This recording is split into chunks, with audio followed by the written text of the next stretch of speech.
Since he had first dispatched combat troops to South Vietnam, the U.S. President Lyndon Baines Johnson had been determined to limit the war's impact on the American people.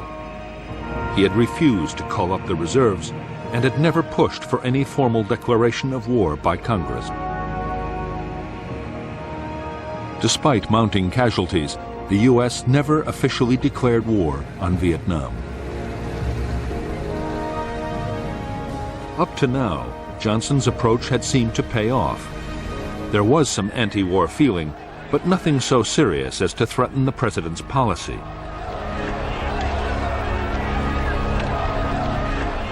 However, the toll of American combat casualties, now running at more than 6,000 killed, wounded, and missing every month, was hardening opposition.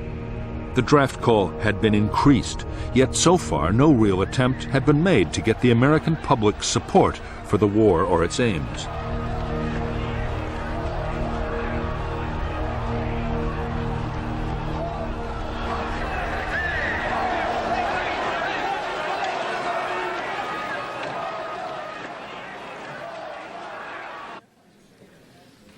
Divisions were beginning to open up between the president's military and civilian advisors.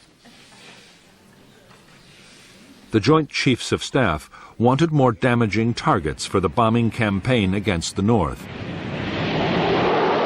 A widening of the ground campaign into Laos, Cambodia, and possibly North Vietnam, and a big increase in troop levels.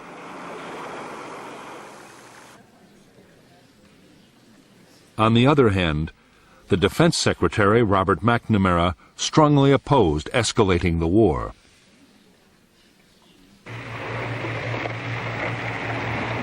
McNamara believed that widening the conflict would run a real risk of drawing in Communist China or the Soviet Union. He also believed that the war might be a long one, and that if the American people were to support it, the cost would have to be kept down. That meant no wider war and a big effort to prepare the South Vietnamese army to take over more of the fighting.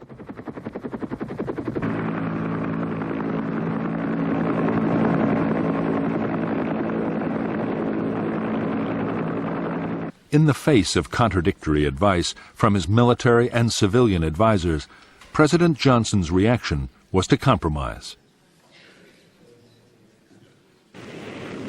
The bombing war would be intensified to include a whole range of targets which would hit the North Vietnamese war effort hard. On the other hand, there would be no expansion of the ground war. The army would get fewer than 50,000 extra men, and the reserves would not be called up.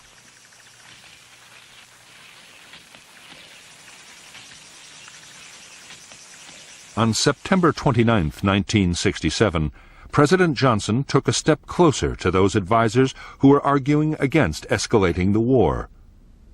At San Antonio, Texas, Johnson declared that the U.S. would stop bombing North Vietnam if Hanoi promised not to take advantage of the ceasefire.